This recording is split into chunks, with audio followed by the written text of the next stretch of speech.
had the resources and skills to go where others could not, to be an asshole of mighty proportions when the bad guys got out of hand.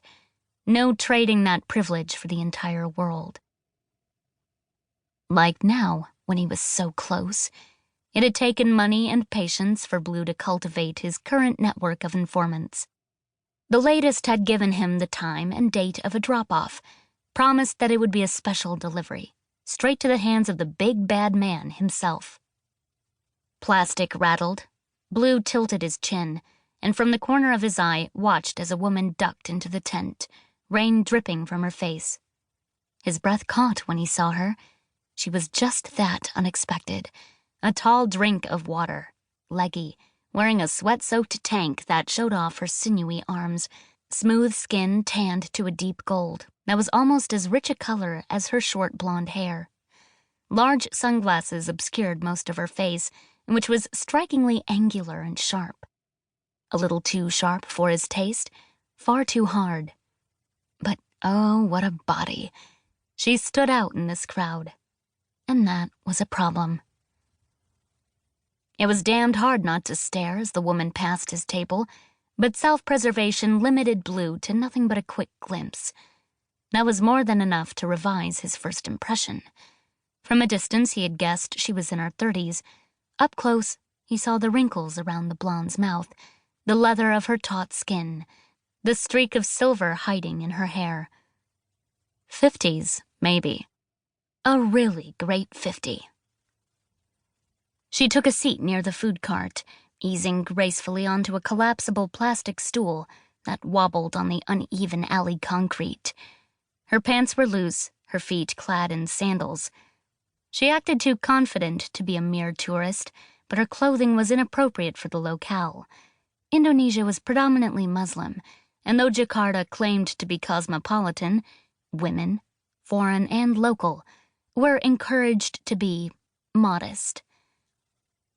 But the woman seated in front of Blue did not appear concerned, and not one of the men in the warung paid her the slightest attention. Again, odd.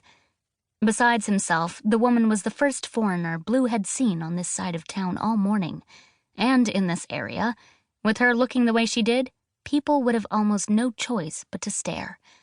No way around it. Hell, even he got looks, and he was trying to blend in. So she lives here. The people are used to seeing her. Or perhaps Blue was paranoid for a good reason. The woman did not look at the menu written in permanent marker on the tarp behind her. She simply sat, drumming her fingers on the table. She did not speak, nor did she appear to make eye contact with anyone inside the warung. Yet, less than a minute after her arrival, the elderly owner of the food stall delivered a glass of teh talua, yellow with egg yolk and batter and sugar. The blonde woman did not thank her. She did not smile. She did not pay. She picked up the glass and tossed back the drink in one long swallow.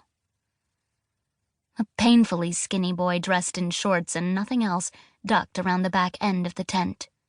He was soaked, dripping, but the owner, who had gone back to her cutting board, did not spare him a glance. Instead, her gaze flicked to the blonde, whose fingers still drummed, unpainted nails click-click-clicking on the plastic, like a drumbeat to a song.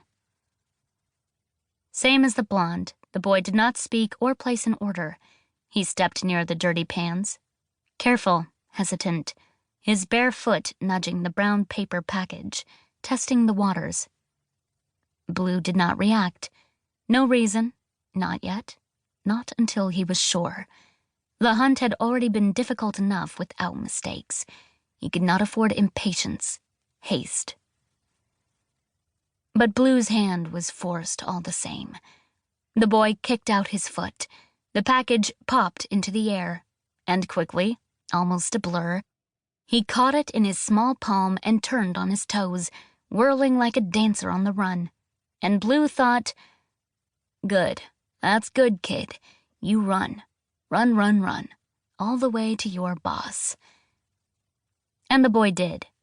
For all of 2 seconds. The elderly owner of the warung, who up until that moment had completely ignored him, stepped out.